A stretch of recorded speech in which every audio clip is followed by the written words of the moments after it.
Snow Crash, Chapter 61. For a minute or so, the chopper hovers 20 feet overhead. All the people inside are staring down at the tablet, which has burst out of its wrappings in the middle of the bullseye. The plastic has torn apart around the corners, and fragments, large fragments, of the tablet have sprayed out for a few feet in either direction. Hiro stares at it too, still safe behind the cover of a parked chopper. He stares at it so hard that he forgets to stare at anything else. Then a couple of wireheads land on his back, smashing his face into the flank of the chopper. He slides down and lands on his belly. His gun arm is still free, but a couple more wireheads sit on that. A couple on his legs, too. He can't move at all. He can't see anything but the broken tablet, 20 feet away on the flight deck. The sound and wind of Rife's chopper diminish into a distant, puttering noise that takes a long time to go away completely. He feels a tingling behind his ear, anticipating the scalpel and the drill. These wireheads are operating under remote control from somewhere else. Nya seemed to think that they had an organized raft defense system. Maybe there's a hacker in charge, an N sitting in the Enterprise's control tower, moving these guys around like an air traffic controller. In any case, they're not very big on spontaneity. They sit on him for a few minutes before they decide what to do next. Then, many hands reach down and clasp him around the wrists and ankles, elbows and knees. They haul him across the flight deck like pallbearers, face up. Hiro looks up into the control tower and sees a couple of faces looking down at him. One of them, the N, is talking into a microphone. Eventually, they come to a big flat elevator that sinks down to the guts of the ship, out of view of the control tower. It comes to rest on one of the lower decks, apparently a hangar deck where they used to maintain airplanes. Hiro hears a woman's voice, speaking words gently but clearly. Me lu mu al nu me en ki me en me lu mu me al nu me al nu ume me mu lu e al nu me dug ga mu le mu lu e al nu me. It's 3 feet straight down to the deck, and he covers the distance in free fall, slamming down on his back, bumping his head. All his limbs bounce loosely on the metal. Around him, he sees and hears the wireheads collapsing like wet towels falling off a rack. He can't move any part of his body. He has a little control over his eyes. A face comes into view, and he has a little trouble resolving it, can't quite focus, but he recognizes something in her posture, the way she tosses her hair back over her shoulder when it falls down. It's Juanita! Juanita, with an antenna rising out of the base of her skull. She kneels down beside him, bends down, cups one hand around his ear, and whispers. The hot air tickles his ear. He tries to move away from it, but he can't. She's whispering another long string of syllables. Then she straightens up and gooses him in the side. He jerks away from her. Get up, lazy bones, she says. He gets up. He's fine now, but all the wireheads lie around him, perfectly motionless. Just a little nam-shub I whipped up, she says. They'll be fine. Hi, he says. Hi, it's good to see you, Hiro. I'm going to give you a hug now. Watch out for the antenna. She does. He hugs her back. The antenna is upside his nose, but that's okay. Once we get this thing taken off, all the hair and stuff should grow back, she whispers. Finally, she lets him go. That hug was really more for me than for you. It's been a lonely time here. Lonely and scary. This is typically paradoxical behavior for Juanita, getting touchy-feely at a time like this. Don't get me wrong, Hiro says, but aren't you one of the bad guys now? Oh, you mean this? Yeah, don't you work for them? If so, I'm not doing a very good job. She laughs, gesturing at the ring of motionless wireheads. No, this doesn't work on me. It sort of did for a little while, but there are ways to fight it. Why? Why doesn't it work on you? I've spent the last several years hanging around with Jesuits, she says. Look, your brain has an immune system, just like your body.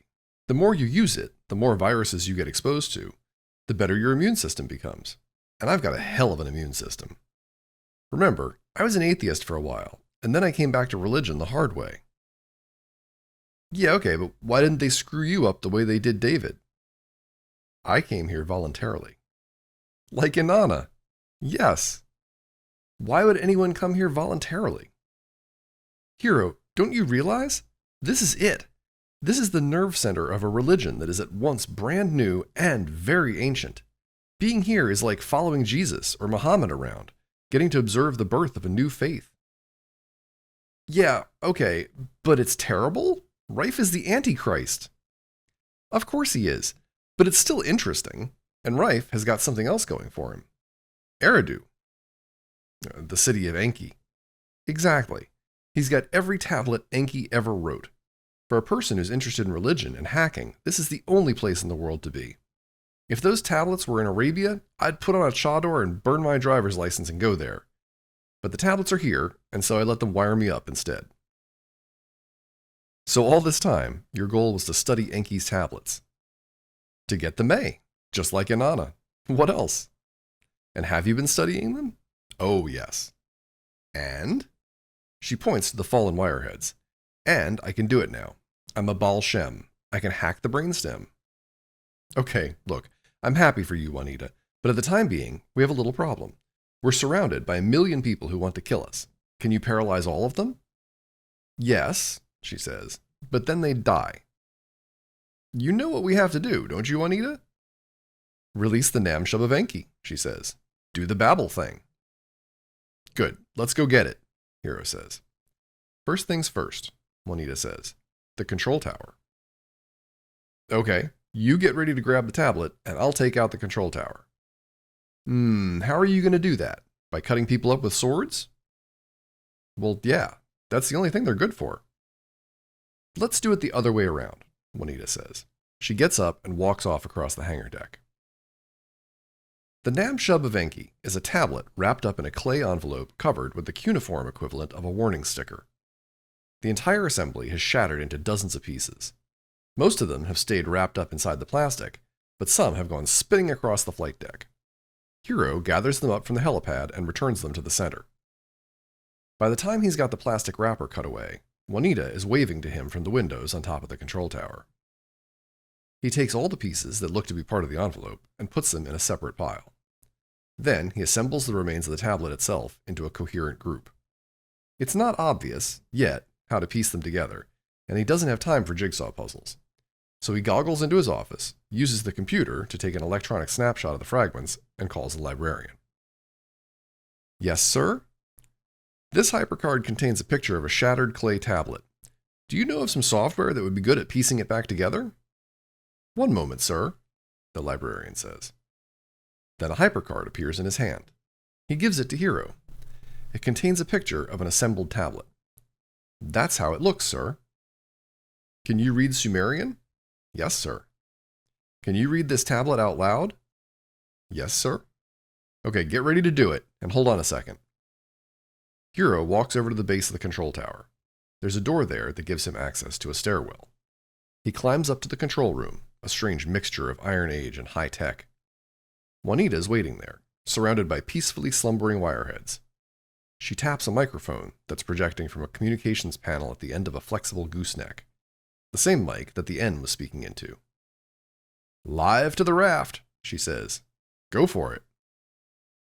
Hero puts his computer into speakerphone mode and stands up next to the microphone.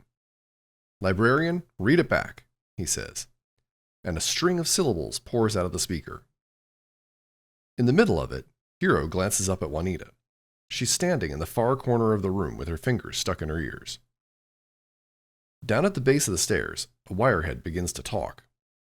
Deep down inside the Enterprise, there's more talking going on. And none of it makes any sense. It's just a lot of babbling. There's an external catwalk on the control tower. Hero goes out there and listens to the raft. From all around them comes a dim roar, not of waves or wind, but of 1,000,000 unchained human voices speaking in a confusion of tongues. Juanita comes out to listen too. Hero sees a trickle of red under her ear. You're bleeding, he says. I know. A little bit of primitive surgery, she says. Her voice is strained and uncomfortable. I've been carrying around a scalpel blade for cases like this. What did you do? I slid it up under the base of the antenna and cut the wire that goes into my skull, she says. When did you do that? While you were down on the flight deck. Why? Why do you think? She says. So I wouldn't be exposed to the Nam-Shubavanki. I'm a neurolinguistic hacker now, hero. I went through hell to obtain this knowledge. It's a part of me. Don't expect me to submit to a lobotomy. Okay. If we get out of this, will you be my girl? Yeah, naturally, she says. Now let's get out of it. Snow Crash, Chapter 62. I was just doing my job, man, she says. This Enki dude wanted to get a message to Hero, and I delivered it. Shut up, Rafe says. He doesn't say it like he's pissed. He just wants her to be quiet. Because what she did doesn't make any difference now that all those wireheads have piled on top of Hero. YT looks out of the window. They're buzzing across the Pacific, keeping pretty low down so that the water skims quickly beneath them. She doesn't know how fast they're going, but it looks to be pretty damn fast. She always thought the ocean was supposed to be blue, but in fact it's the most boring gray color she's ever seen, and there's miles and miles of it. After a few minutes, another chopper catches up with them and begins flying alongside, pretty close, in formation. It's the rare chopper, the one full of medics. Through its cabin window, she can see Raven sitting in one of the seats. At first, she thinks he's still unconscious, because he's kind of hunched over, not moving. Then he lifts his head, and she sees that he's goggled into the metaverse. He reaches up with one hand and pulls the goggles up onto his forehead for a moment, squints out the window, and sees her watching him. Their eyes meet, and her heart starts flopping around weakly, like a bunny in a Ziploc bag. He grins and waves. YT sits back in her seat and pulls the shade down over the window.